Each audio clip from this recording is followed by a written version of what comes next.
But while we were living in Wyoming, when George and Cleo would come home on a weekend night, well, we'd load everything up in our car and go to West Yellowstone, or go up to Yellowstone Park. And we had a big tent. We'd all sleep in the tent. We made one big long bed. Cleo slept on one end of where the flats come down on one side, and then George slept on the other, and we put the kids in between us. We had Franklin, or Kay, in a baby buggy, or like in a little, like it was a baby buggy affair. And one night, George said, Sally, quit licking my arm. He always called Libby Sally. She said, George, you stupid fool, I'm not licking your arm. He said, you are too, you're licking my hand. She said, George, I am not licking your hand. What the world do I want to lick your hand for? George licked up the flap, and there was a bear with his tongue out licking his hand. Well, tell you now, we just about didn't have a tent.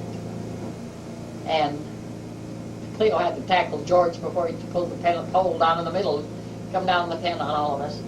We laughed and laughed and laughed over that. It was really funny. George and his bear and Libby in the oh, we had a lot of fun with George and Libby. They were such good guys. And then George would come down and the kids would scratch his back, and he'd always pay him money for scratching his back, but he also had loose money in his pocket, and we had a chair that if you sit just right in it, the money rolled out of your pocket into the chair. And my kids would take the chair over there. They had to take turns to tip the chair over to see who got the money that time. So while we was in Wyoming, Franklin got his arm broke. He got broken his elbow, and he was playing basketball, and some kid tripped him, and he fell on his elbow, broke his elbow, and he did all his schoolwork and everything. Franklin was very, very good in school, and he did all his schoolwork and that. But he had to learn how to, I think, I'm not sure what arm he got broke, but I know the teacher said that he made sure that he did the writing of his lessons and that, but he did it. Also, while Joyce was there, one night she didn't come home from school, and it got quite late, and there was a lot of trances and people around like that. It kind of scared me, so I sent Franklin and Theron back to find Joyce, and she was swinging in the swings, and I said to her when she got home, I said, sweetheart, there's a swing here, can't you swing in it? She said, Mother, it's not like the swings at school. But I said, well, if you stay at school one more time, you won't be able to sit down and swing, so you better come home. From then on, Joyce came home. We stayed there in Wyoming until the money ran out, and then we decided, wrote to our renters, and we had rented our home here in Manad, and we told them we were coming back. And when we came back, we had to wait for him to move out of our house. Now, our renters had put linoleum down in the kitchen, and they had glued it down. Well, they decided when they was going to leave, they were going to take it with them, and it broke, and half of it come up, and the other half didn't. And we come to a gluey mess that we had to clean out. That wasn't the half of it. I had a towel rack on my bathroom, and she decided on the door, and she took that, and she took my drop light from in my front room. My windows, were long and narrow, and she took all my blinds and my curtain rods. And when we come back, I wasn't very happy, and I told Cleo, I said, you follow the high power line anymore, my dear, and you go without me, because I will not do that. When my kids left to go to Wyoming, Wyoming was just almost a year and a half ahead of the kids they were teaching in Idaho. When my kids come back, they were a year and a half ahead of the kids in Idaho for what they learned in Wyoming. But I said, I'm not going to do this because it's just too hard to stay and pull the kids in and out of school and things like that. But we stayed with Grandpa and Grandma Cook when we first come home. And then we got into our home, and then we had another very special young man come to our home. That was on the 22nd of February, 1954, when Darrell Jaynes Cook came to our home. And he was I had two little ones again. That was like having your second family. But it was fun to have them here. When our Relief Society ladies had come. Now, Alda Qualman was one, and Alda Knighting was the other. And bless her heart, she's gone to her heavenly home, Alda Knighting has. Kay and Daryl would say, "Ooh, Mom, here comes those special ladies." And they, I just love to have the Relief Society teachers coming. And I told Alda, I said, "Do you remember, Alda Qualman," I said, "do you remember coming here?" And she said, "I sure do." And she said, "And your little fellows was always so nice." I said, "That's one time they put on good behavior." When I was in Manana First Ward, I worked in the primary with the 6 years old, and then I was a junior gleaner leader. And I was set apart as a Sunday school teacher on the 22nd of September 1957 by Brother Bill Hammond. And by the way, it's Milt and Stella Hammond's 50th wedding anniversary today, and that's what Alda come and picked up a card for him to take to them. I was set apart as a sports director for the young ladies program by Bishop Leo S. Waters on the 21st of April 1957. I enjoyed this calling so much. We had really had a good ball team. We had, after we had our ball games, well, that year we got to go to, we took stake, and we got to go to region, and we just had a ball.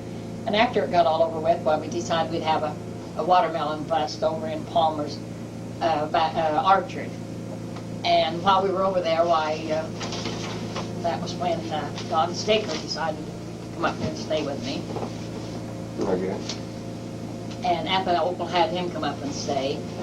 And I also had, when we lived in Roberts, why, Jay and Dick come up and stayed with me one summer. But anyway, Don and Franklin and Theron decided, and a bunch of boys, they was going to find these girls.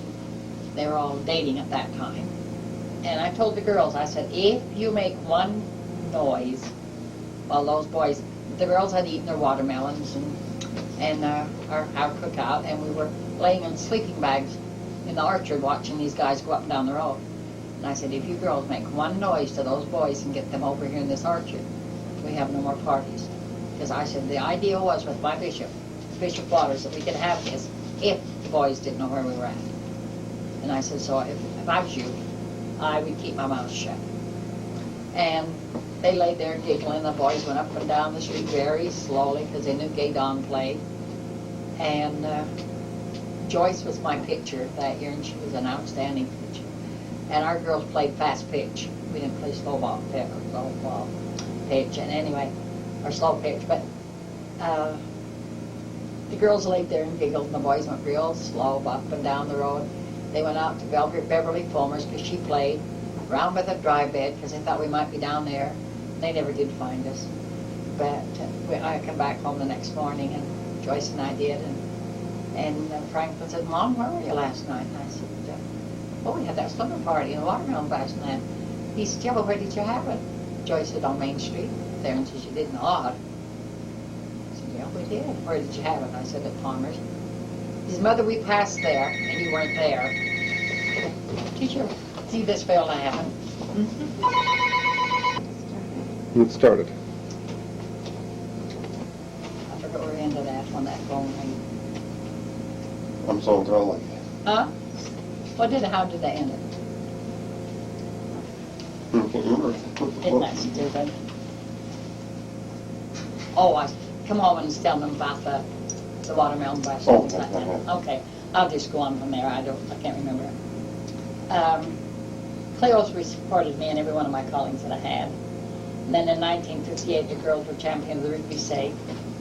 And I had a different bunch of girls that played with me that year. And on the parade on the 4th of July, why, we got gunny sacks from the Clifford and Hancock warehouse and made dresses out of them. And we got the greenery from Eckersl's, and we put it on a big truck. And our float took first place in the novelty division. And so we thought that was kind of cute. And they had, Elwood Clifford said that was good advertisement for their warehouse. Then at the close of that summer, why, out of the Bishop Creek, the young men from our ward gave us ice cream. They decided we'd have an ice cream. I was elected secretary of the Midway Junior PTA for the year of 57 and 58, and Cornelia Lee was my president. And I really enjoyed going to these meetings, and I got to attend the state PTA conferences. And I really did enjoy that. Then I went out, that was just for the 1 year, and then in the state, I was put in as state sports director of the Rigby State. I served under Norma Clark and Lorraine Knighting, and I really enjoyed this one, but I really missed the girls, with the girls not on a ward basis, but I got to be with all of our girls in the state, and it was really fun.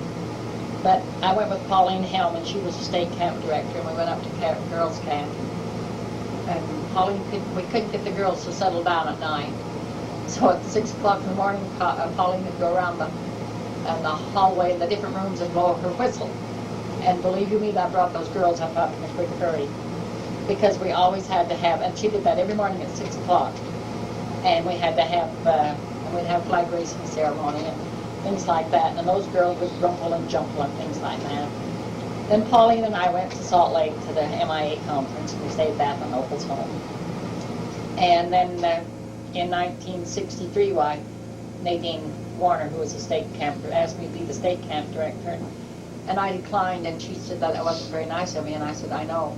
But I said, you have to do a job you like, and I didn't like camping very well.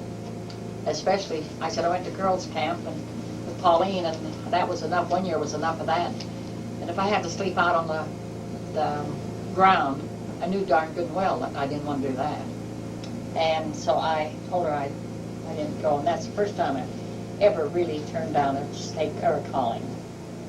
I really have enjoyed my visiting teacher and teaching, and I've had such choices sisters, and I got to go with Grandma Cook. Like I said, she was my first companion, and then there was a little lady here that lived in Manan, and her name was Grandma Beeler.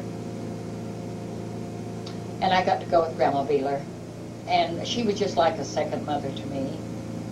And Grandma Beeler and I went together for 5 years, and we really learned to love each other. And I went with Eleanor Roadhouse, Martha Coons, Leah Wilson, Karen Morris, Irene Barrett, and with my daughter Lois Barrett.